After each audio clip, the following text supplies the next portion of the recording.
The U.S. Secretary of State called Nigeria a, quote, extraordinarily important country. Indeed, it is the largest economy in Africa. Let's talk more about Nigeria's relationship with the world. Michael Clyne joins us now. He's a senior analyst with the risk consulting firm Drum Cussac. Thank you so much for joining us. Pleasure, Elaine. What do you think is President Buhari's impact on Nigeria so far as the leader? He appears to be very anti-corruption so far. Buhari's greatest impact so far in Nigeria has been the election itself and the democratic and smooth handover that surprised everyone. But functionally, he's really looking to make progress in the areas of security, economy.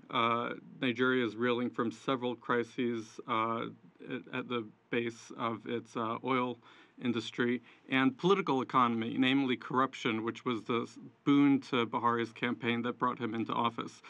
We haven't seen much progress or great impact there yet during his presidency. In fact, the greatest impact so far might unfortunately be the rise in Boko Haram attacks, as that sect is looking to exploit the loopholes or transition period as Buhari is still finding his footing.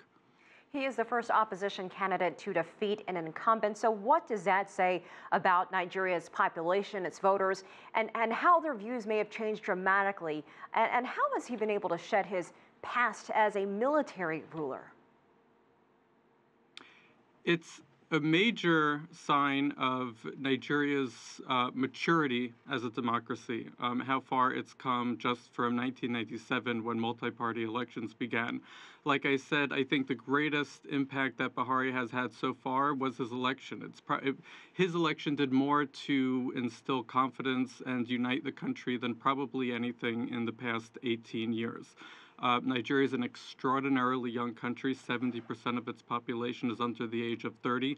So starting or getting off on the right foot now in 2015 could mean a lot for its own political development.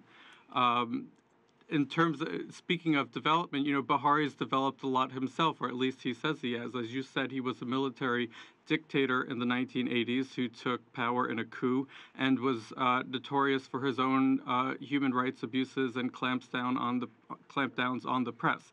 It's the greatest source of trepidation in bilateral relations with a country like the United States. People are very concerned but very optimistic that he has evolved himself from the military strongman to a democratic leader that he purports to be today. And his campaign and everything that he's done in the past decade or so has really has shown that to his credit. The U.S. president is leaving later this week for a trip to Africa. As our reporter Jim noted, he'll be visiting Kenya and Ethiopia as well. Let's look at the difference in the relationship with Africa between the United States and China. We have some numbers here for you. China's trade partnership with Africa totaled $200 billion in 2013. The U.S. relationship totaled $85 billion, so less than half there. China's top exports, electronics and textiles. Its top imports, natural resources, and overall investments in Africa from China totaled $75 billion in the first decade of this year. So what can Barack Obama do to boost this relationship, and why is he trying to do it now? That's a really great point. Africa presents, a really large and in some ways untapped market in terms of just not just resources, which are well known, but a growing consumer economy, especially in countries as large as Nigeria. Oil in Nigeria and Angola have been boons for the American and Chinese markets. And China has taken a more aggressive or upfront stance in developing a lot of these markets and the infrastructure projects that make them necessary. Obama's case for the African economy or development has always been what we call the business case, to move away from the quote, donor-beggar relationship model that has characterized a lot of African development and aid, and towards the business case of why American businesses can fairly and in partnership with Africa, both exploit resources and target African consumer economy. That's something that China has been doing already for a decade or so. America is looking to catch up.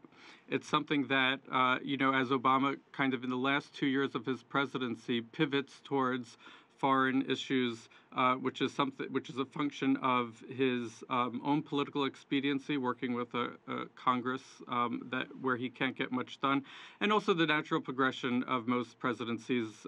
As presidents tend to think of their legacies, they look more greatly towards foreign policy in their last couple of years. And namely, of course, that's one of the main reasons why he's visiting Kenya, a country that he promised to visit during his presidency, as it is where his father was from.